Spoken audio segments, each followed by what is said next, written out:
Everyone, आज मैं आप सबके लिए एक नई वीडियो लेके आई हूँ हमारे मेडिकल बिलिंग सॉफ्टवेयर की। यहाँ पे आपका जो भी मेडिकल का फार्मा का डेटा रहेगा वो प्रॉपर मेंटेन कर सकते हैं। यहाँ पे आपको master, transaction, account, stock, final account, सारी ऑप्शंस आपको दे रखे हैं, सेक्शंस दे रखे हैं अलग अलग। तो यहाँ पे आप एंट्री कर सकते हैं। जैसे कि आपको फर्स्ट ऑप्शन है मास्टर का। मास्टर में आपको लिस्ट दे रखा है। यहाँ पे आपको generic, company marketing, manufacturing, category, तो ये सब चीज़ें आप वन टाइम क्रिएट करके रख सकते हैं। उसके बाद आपका यहाँ पे प्रोडक्ट आ जाएगा। प्रोडक्ट आपका जो भी रहेगा वो आप यहाँ पे क्रिएट कर लेंगे। जैसे कि मैं एक प्रोडक्ट ले लेती हूँ ये। अब इसके बाद आपका यहाँ पे पैक साइज़ और कन्वर्जन आ जाता है। इसमें आपका जैसे कि आप बॉक्सेस वगैरह परचेज़ करते हैं एंड स्ट्रिप सेल करते हैं, तो यहाँ पे लूज़ पे सेल करते हैं, या फिर आप 2-3 यूनिट मेंटेन करते हैं तो आप यहाँ पे उसको कर सकते हैं। जैसे कि आपको मास्टर में लिस्ट पे यूनिट का ऑप्शन दे रखा है, तो यहाँ पे आप यूनिट अपनी क्रिएट कर सकते हैं। जैसे कि बॉक्सेस रहेंगे, टैबलेट्स रहेंगी, आपका मिलीलीटर रहेगा, तो यहाँ पे आप उसको कर सकते हैं। आप यहाँ पे उसका जैसे कि स्ट्रिप सेलेक्ट कर लेंगे और देन आपका उसमें कितनी टैबलेट्स रहेंगी वो सेलेक्ट कर लेंगे। उसके बाद आपका जेनरिक आ जाएगा कि आपका जेनरिक क्या रहेगा उस, या फिर सॉल्ट क्या रहेगा। तो यहाँ पे आपको बहुत सारे ऑटोमेटिकली मतलब इसमें है, क्रिएटेड है, प्री डिफाइंड है। तो यहाँ पे आप क्या कर सकते हैं, सेलेक्ट भी कर सकते हैं एंड अगर आपको कोई नया क्रिएट करना है तो वो भी आप क्रिएट कर सकते हैं टाइप करके। आपका कंपनी मार्केटिंग बाय आ जाएगा, देन मैन्युफैक्चरिंग बाय आ जाएगा। कैटेगरी आपका क्या रहेगा वो आप यहाँ पे टाइप कर सकते हैं।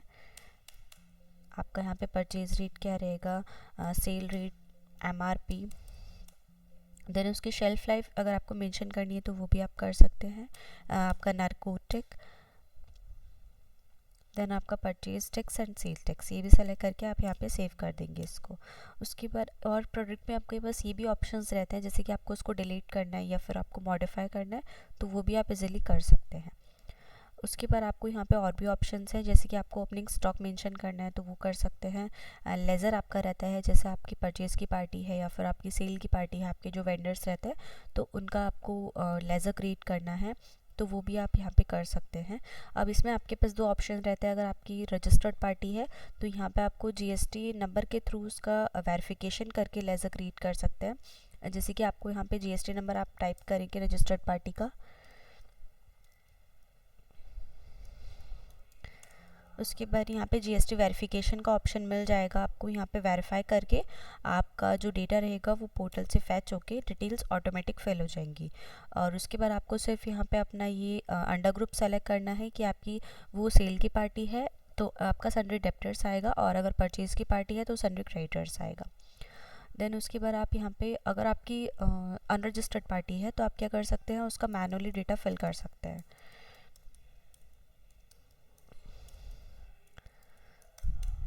ये देखिए,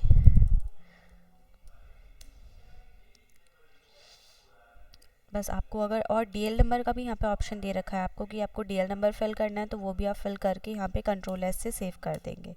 उसके बाद आपको इसका ट्रांजैक्शन में जाके इसका सेल करना है या परचेज़ करना है तो वो आप कर सकते हैं। ट्रांजैक्शन में आ जाएगा, और शॉर्टकट की भी आपको दे रखी है, alt P and alt S. Then यहाँ पे आप अपना ये परचेज़ का पार्टी का नेम सेलेक्ट करेंगे।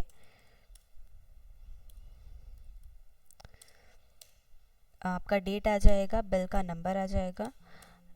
देन यहाँ पे आपको प्रोडक्ट का नेम मिल जाता है कि जो भी आपको प्रोडक्ट अपना सेलेक्ट करना है। जैसे कि मैंने भी एक प्रोडक्ट क्रिएट किया था, पैरासीटामॉल। देन उसका बैच नंबर आ जाएगा कि आपका क्या बैच रहेगा उसका, और अगर आपका ऑटो बैच चलता है तो आप ऑटो बैच भी यूज़ कर सकते हैं।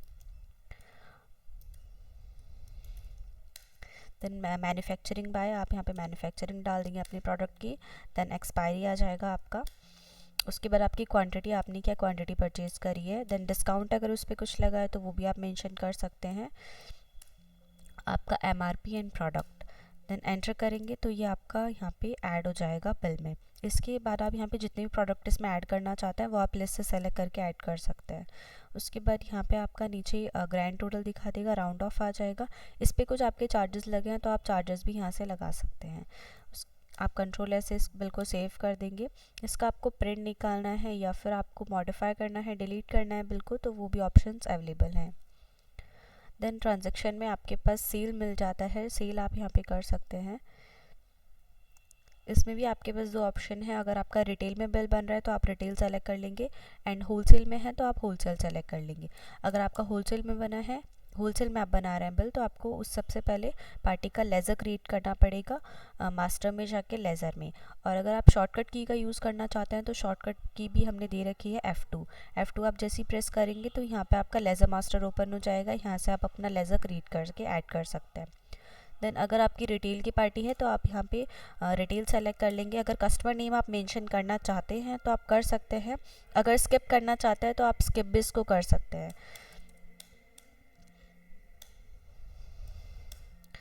आपका क्वांटिटी आ जाएगा कि आपने क्वांटिटी क्या सेल करा है। अब आपने मान लो 10 टैबलेट सेल करी है तो आप यहाँ पे टैबलेट्स में डाल देंगे सेकेंड यूनिट में। देन इसका रेट आ जाएगा, आपका जीएसटी आ जाएगा, आपने कितनी % जीएसटी इस पे लगाई है, एंटर करेंगे, एंटर, ये आपका प्रोडक्ट ऐड हो जाएगा। ऐसे आप और प्रोडक्ट ऐड करना चाहते हैं तो और ऐड कर सकते हैं। देन उसके बाद यहाँ पे आपका और इसमें और भी चीज़ें आपकी रहती हैं कि जैसे कि आपका ये प्रोडक्ट एक्सपायर होने वाला होता है तो आपको क्या दे देगा, ये रिमाइंडर दे देगा रेड कलर में यहाँ पे, ठीक है। जैसे कि अभी तो मैंने ही परचेज़ किया है आपका अपना प्रोडक्ट, बट अगर ये आपका एक्सपायर होने वाला होगा तो ये आपको रेड कलर में रिमाइंडर दे देगा। और भी ऑप्शंस है, जैसे कि अगर आपको वहाँ पे चेक नहीं करना है तो आप क्या कर सकते हैं, इसका रिपोर्ट चेक कर सकते हैं कि ये मेरा प्रोडक्ट कब एक्सपायर होने वाला है। जैसे मैं नियर एक्सपायरी रिपोर्ट के यहाँ पे बात करती हूँ तो यहाँ पे आपको रिपोर्ट्स मिल जाती है, बहुत सारी रिपोर्ट्स हैं। यहाँ पे मैं नियर एक्सपायरी रिपोर्ट अगर देखती हूँ तो नियर एक्सपायरी आप डाल देंगे। देखिए अगर मैंने 380 डेज़ डाला है तो यहाँ पे मुझे दिख गया है कि मेरी क्रोसिन है एक प्रोडक्ट, यहाँ पे इसका बैच नंबर 1 है और इसकी एक्सपायरी इतनी है और इसके मेरे पास इतनी क्वांटिटी अवेलेबल है, ठीक है। और अगर इस रिपोर्ट को आपको एक्सेल में एक्सपोर्ट करना है तो आप यहाँ पे क्लिक करके इसको एक्सेल में एक्सपोर्ट कर सकते हैं। देन उसके बाद यहाँ पे आपको अगर स्टॉक इन हैंड चेक करना है, प्रोडक्ट लेजर चेक करना है तो वो भी आप कर सकते हैं। ये देखिए, अब मुझे अगर दोनों क्वांटिटी का देखना है, बोथ यूनिट का देखना है, तो यहाँ पे आपको stock in hand both unit पे क्लिक करेंगे, शो पे क्लिक करेंगे, एंड देन आपका यहाँ पे ये मिल जाएगा कि किस यूनिट में आपके पास कितने क्वांटिटी अवेलेबल हैं। बैच वाइज देखना चाहते हैं तो बैच वाइज पे टिक करेंगे तो ये बैच वाइज आ जाएगा। इन सब रिपोर्ट को आपको इजीली एक्सेल में एक्सपोर्ट आप कर सकते हैं।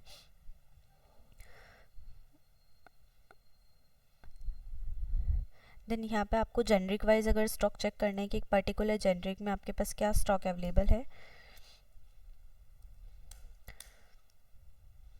तो यहाँ पे आपको मिल जाएगा आपके पास ये प्रोडक्ट है इस जेनरिक में, एंड इसकी जो बैलेंस है क्वांटिटी वो इतनी है आपके पास, ठीक है। देन आपको और भी रिपोर्ट्स यहाँ पे मिल जाएंगे, स्टॉक से रिलेटेड, नॉन मूविंग स्टॉक है, बैच वाइज स्टॉक है, स्टॉक इन हैंड डेट है, तो आप वन बाय वन सारी रिपोर्ट अपनी रिक्वायरमेंट के अकॉर्डिंग चेक कर सकते हैं।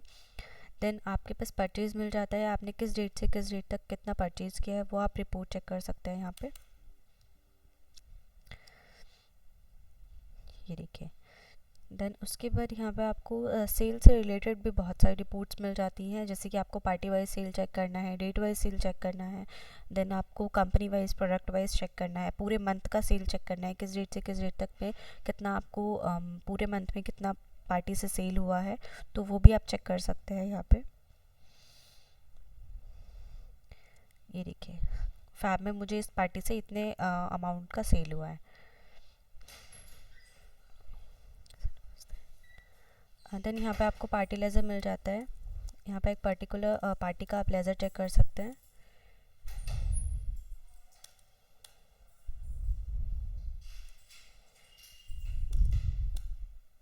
ये देखिए, मैंने इस पार्टी से इतने अमाउंट का परचेज़ किया है तो यहाँ पे आपको मिल जाएगा ये। एंड देन अगर आपको इसका पेमेंट की एंट्री पोस्ट करनी है तो वो भी आप अकाउंट्स में जाके यहाँ पे पेमेंट की एंट्री पोस्ट कर सकते हैं। देन अगर आपने सेल किया है किसी पार्टी को, आपको रिसीविंग की एंट्री पोस्ट करनी है तो वो भी आप यहाँ पे कर सकते हैं। देन कॉन्ट्रा आपको मिल जाता है, बैंक ट्रांजैक्शन की आपको एंट्री डालनी है या फिर जर्नल में जो भी आपके एक्सपेंसेस हुए हैं वो मेंटेन करने हैं तो वो भी आपको जर्नल मिल जाता है, यहाँ पे आप अपने सारे एक्सपेंसेस मेंटेन कर सकते हैं। Then debit note, credit note, ये सारी चीज़ें मिल जाएंगी। एंड अगर मैं ट्रांजैक्शन पे दोबारा से आऊँ तो यहाँ पे आपको sale order, purchase order, sale return अगर आपको करना है, परचेज़ रिटर्न करना है, स्टॉक इशू करना है, रिसीव करना है, कोटेशन है, सेल परचेज़ की आप कोटेशन एंट्री कर सकते हैं। देन आपका रिपोर्ट ऑल इन वन आ जाता है कि आपने किस हेड में या किस टाइप में आपने किस पार्टी से कितना सेल किया है, तो उसका भी रिपोर्ट यहाँ पे मिल जाएगा आपको। ये देखिए, इसका आपको प्रिंट निकालना है तो वो उसका प्रिंट भी आप निकाल सकते हैं। उसके बाद आपको फाइनल अकाउंट में और भी रिपोर्ट, जैसे कि आपको आउटस्टैंडिंग रहता है तो आउटस्टैंडिंग आपका मिल जाएगा। आउटस्टैंडिंग की रिपोर्ट आप चेक कर सकते हैं, कस्टमर की है या फिर सप्लायर्स की है। उसके बाद यहाँ पे आपको जीएसटी रिटर्न का मिल जाता है कि जैसे कि आपको जीएसटी रिटर्न R1 आपको देना होता है या फिर R2 है, तो उसका भी पूरा डेटा आप यहाँ पे निकाल सकते हैं। किस मंथ से किस मंथ तक आपको निकालना है वो आप डेट उसका डेट रेंज सेलेक्ट कर लेंगे।